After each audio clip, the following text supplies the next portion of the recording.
महाराज, मुजरा करणारे हात, स्वराज्यासाठी तलवार हातात धरणारे हात, भगवा आकाशात नाचवणारे हात कलम केलेत. तेही शंभूराजांच्या डोळ्यात देखत. त्या मावळ्यांना कोणीच वाली नव्हतं. मला तर काय खरं वाटत नाही आणि ह्यो सांगणारा बी खरा वाटत नाही. बाजार बुणगा हा ह्यो. त्याचा हुद्दा काढू नका. बाजार बुणगा ही अशी गोष्ट सांगत असेल तर ती मान्य करायला हवी. अहो मग 700 मावळ्यांचे हात तोडले म्हणतायत, मग ते मावळे आहेत कुठे?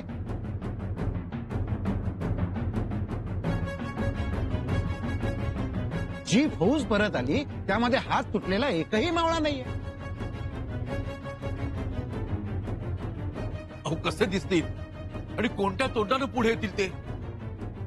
एखादा तरी मावळा यायला पाहिजे त्याचा हात तुटलाय. सरदार फडतरे, सरदार सबनीस यांचीही माणसं गडावर होती. सरदार खताळ, सरदार अदमने यांचेही लोक भोपाळगडी होते. होती महाराज, पण त्या सगळ्यांना दिलेर खानाने बहादूर गडाकडे बंदी म्हणून पाठवले. तसेच करणार तो, कारण हातपाय तुटलेली माणसं जर महाराजांनी पाहिली असती तर त्यांनी दिलेर खानाचं काय केलं असतं हे सांगायला नको. आणि ह्याच भीतीने दिलेर खानाने अदमने, खताळ आणि फडतरे यांचे जखमी मावळे बहादूर गडाकडे पाठवले. काहीतरी चुकतंय महाराज. अहो मी गड उतार झालो तेव्हा माझ्याबरोबर समधी फौज बी खाली उतरली होती.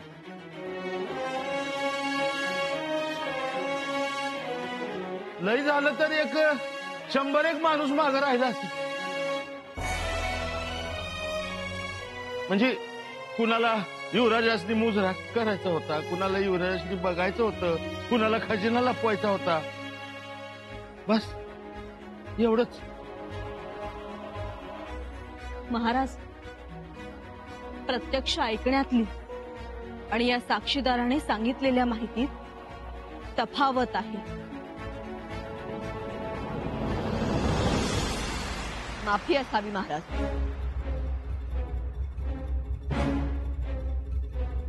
कदाचित किल्लेदार स्वतःची बाजू सावरत असतील, खोटं बोलत असतील. महाराणी साहेब, हिरंगोजी बाबाचा गळा कापला तरी महाराजांसमोर ते खोटं बोलायचे नाही. आणि तो तरी खोटं कशाला बोलेल? मी शब्देवर सांगतो, तू वाटल्यास खंडोबाचा भंडारा उचलतो म्या.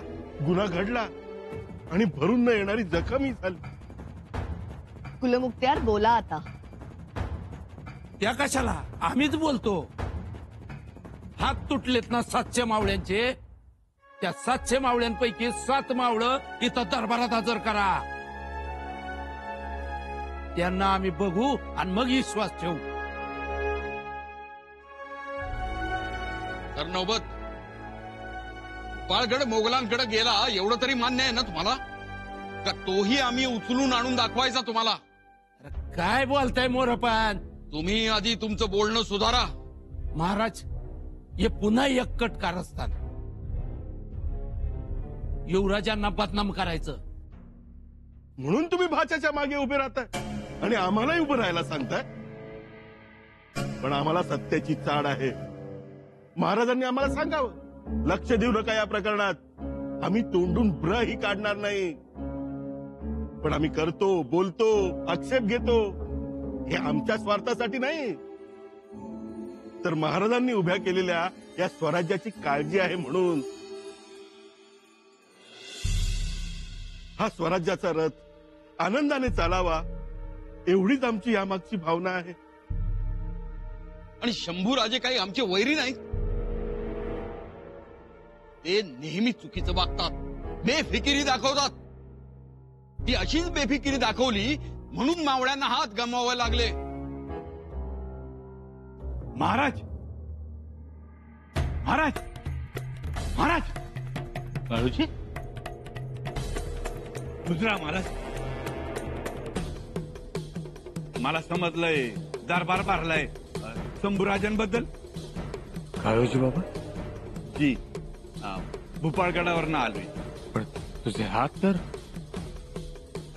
काय झालंय माझ्या हाताला? पण तुमचे हात तर तोडले होते ना दिलेर खानाने. माझं हात तोडलं दिलेर खानानं. त्याची काय टाप लागून राहिले. शंभूराजे समोर असताना माझा हात तोडाया.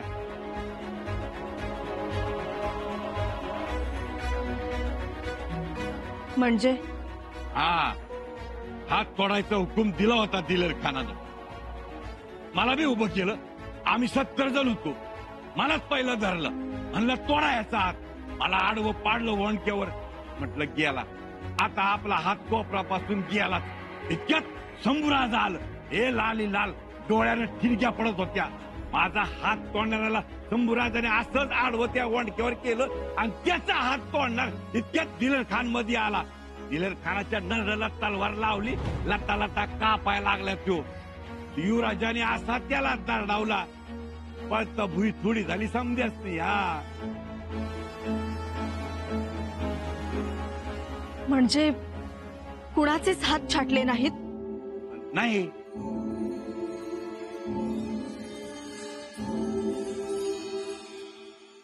जगदंब.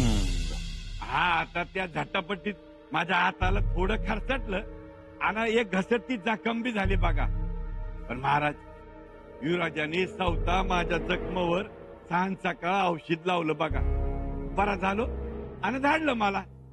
ह्यो काय युवराजाने घोडा दिलाय भवानीबाईंसाठी. महाराज, युवराज रत्न आहेत. अहो, हिरा हाय हिरा. स्वराज्याची लय काळजी करतात बघा. याचा अर्थ सगळ्या गोष्टींचा खुलासा झालेला आहे.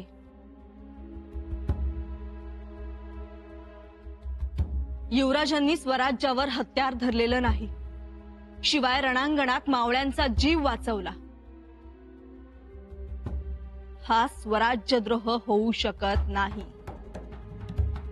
पण भोपाळगड तर मोगलांच्या ताब्यात गेला. परंतु युवराज त्याला किती कारणीभूत आहेत याचा खुलासा त्यांच्याकडूनच केला जाईल आणि मगच त्यावर कारवाई केली जाईल. काळोजी बाबा, अगदी वेळेवर आलास. तुझ्यामुळे सत्य दरबारात समजलं. यापुढे शंका कुशंका दूर झाल्या. त्यामुळे आता लवकरात लवकर न्यायास्थानावर बसलेल्या येसूबाई साहेबांनी निवाड्याचा निकाल स्पष्ट करावा. माफी असावी महाराज. पण आता कसला निकाल? अहो, शंभूराज लाखात एक आहेत. लाखात एक. पण लोक बोलतातच.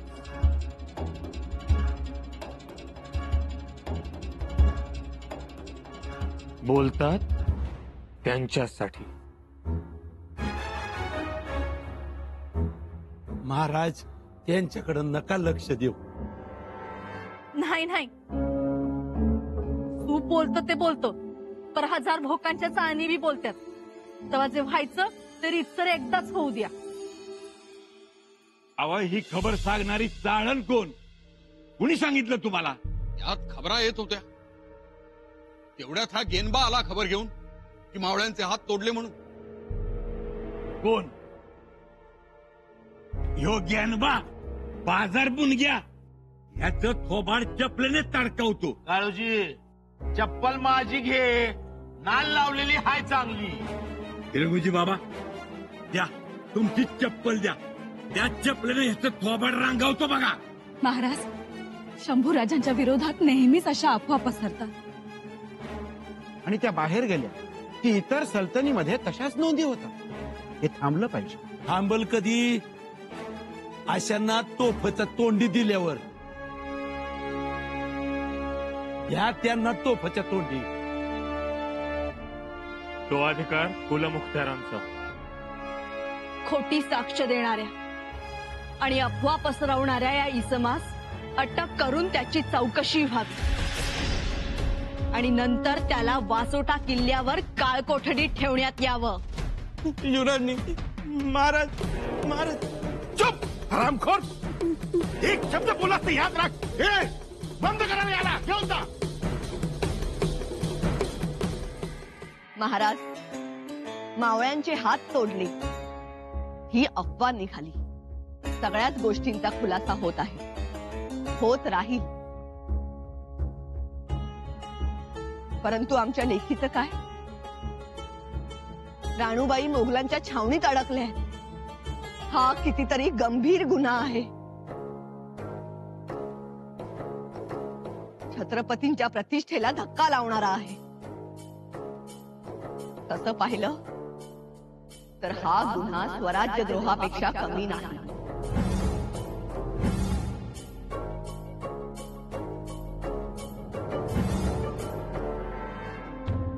यास जबाबदार कोण हे शोधावं. त्यानंतरच हा निवाडा पूर्ण झाला असं समजण्यात यावं.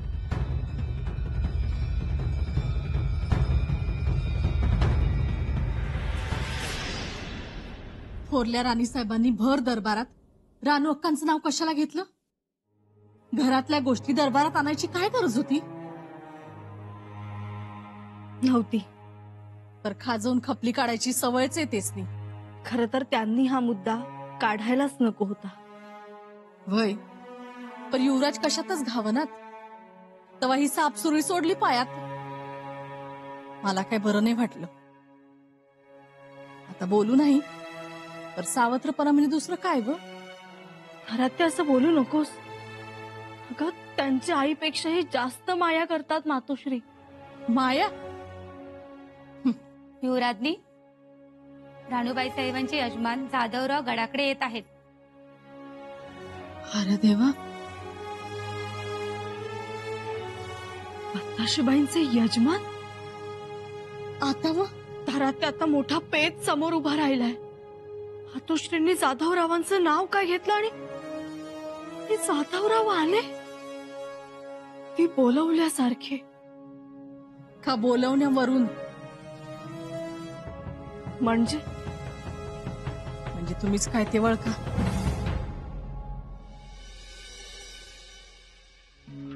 या. थोरल्याबाई साहेब, आपल्याकडे थोडा वेळ असेल तर आम्हाला बोलायचं होतं. घरच्यांसाठी वेळ आहेच, बोला. काल भर दरबारात तुम्ही राणूबाईंचा मुद्दा काढायला नको होतं असं आम्हाला वाटतं. का नाही काढायचा? हा निवाडा शंभूराजांच्या विरुद्ध होता. त्याच्याशी राणूबाईंचा काय संबंध? आता या खटल्याला तुम्ही कौटुंबिक रंग दिला. भोसल्यांचं कुटुंब स्वराज्याचा महत्वाचा आणि अविभाज्य भाग आहे. छत्रपतींची लेक मुघलांच्या तळावर आहे. ही गोष्ट कुटुंबासाठी आणि स्वराज्यासाठी भूषणावह नाही. आणि कौटुंबिक रंगाचंच म्हणाल तर आम्ही दिला नसता तरी तो आलाच असता. परंतु तो तुमच्याकडून देण्यात आला याचं आम्हाला जास्त वाईट वाटतंय. खरं तर ज्या गोष्टीचं वाईट वाटायला हवं त्या गोष्टीचं वाईट तुम्हाला वाटतच नाहीये धाकट्याबाई साहेब.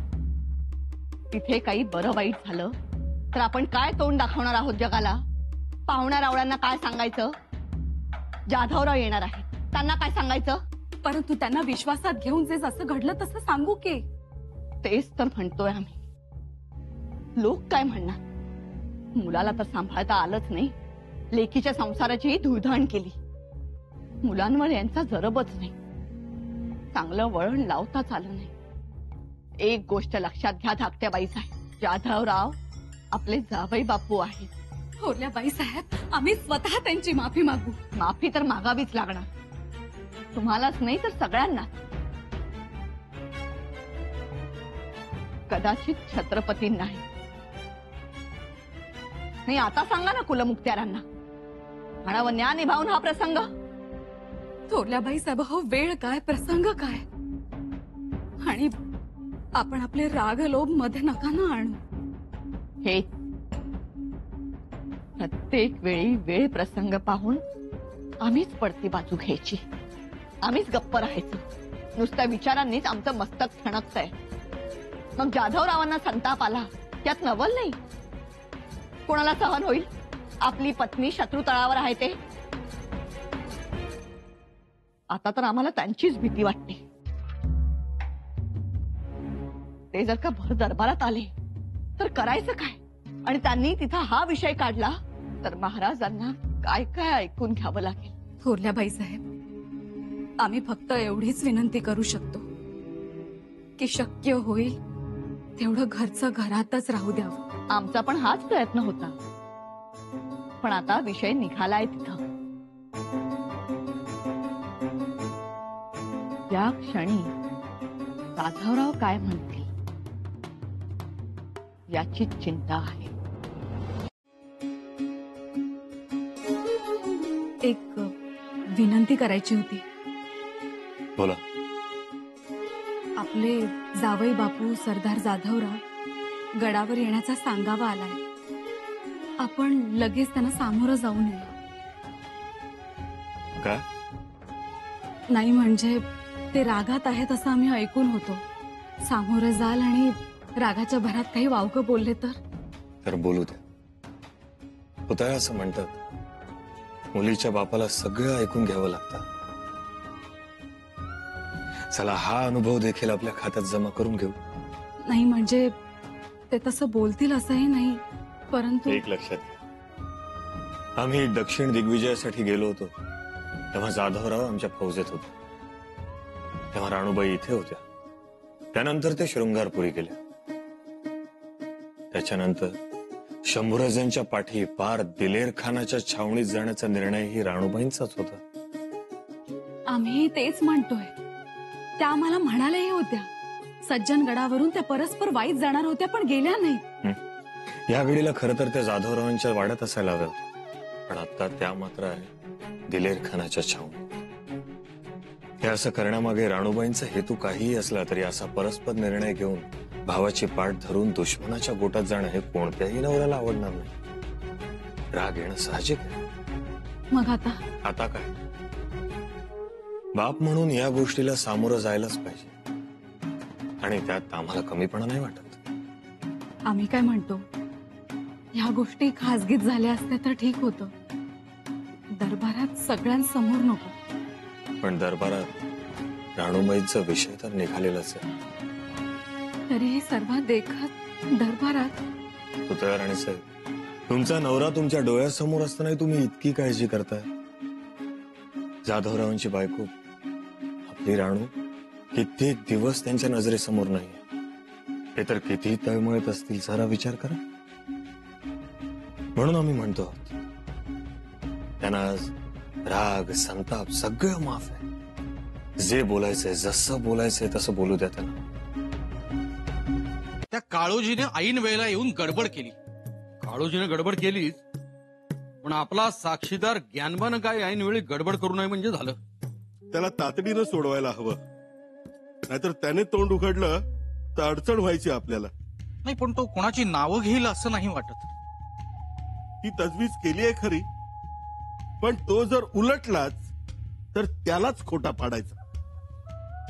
बघा, नाहीतर ऐनवेळी अंगलट यायचं सगळं. कशाला काळजी करताय मोरोपंत? ऐन वेळेला राणी साहेबांनी हुकुमाचं पान काढलं. राणूबाई साहेबांचे मालक जाधवराव आज रायगडावर. म्हणजे त्यांनी निरोप पाठवला. निरोप? माणूस आला, घोडा पोचला रायगडाच्या पायथ्याला. हा मुद्दा एकदा तापला की शंभूराजे आणि दिलेर खानाच्या मैत्रीच्या मुद्द्याला झळ द्यायलाच पाहिजे. आता आपली सगळी मदार ही जाधवरावांच्यावर. जाधवराव भयंकर कडक माणूस. अख्ख्या वाई प्रांतावर त्यांचा मोठा दरार आहे. आदिलशाही सरदार गैरत खानाला त्यांनी गावाच्या चावडीत उलटा टाकून ठेवला होता. तर सांगायचं तात्पर्य चिडखोर आहेत. पण अनाजी पंत, गडावर दरबारात हा चिडखोरपणा दाखवला म्हणजे झालं. ते होणार. राणू अक्का ह्या महाराजांच्या कन्या असल्या तरी आज जाधव घराण्याचं नाक आहे. त्या मोगलांच्या छावणीत इतके दिवस काय करतायत? महाराज आहेत म्हणून कोणी बोलत नाही, पण अंगाचा तिळपापड तर होणारच की हो. आपल्यालाही तेच पाहिजे. ही संधी सोडायची नाही. जाधवरावांच्या मागे उभं राहायचं. ते दरबारात यायच्या अगोदर एकदा त्यांना भेटू मग आपलं कामच झालं.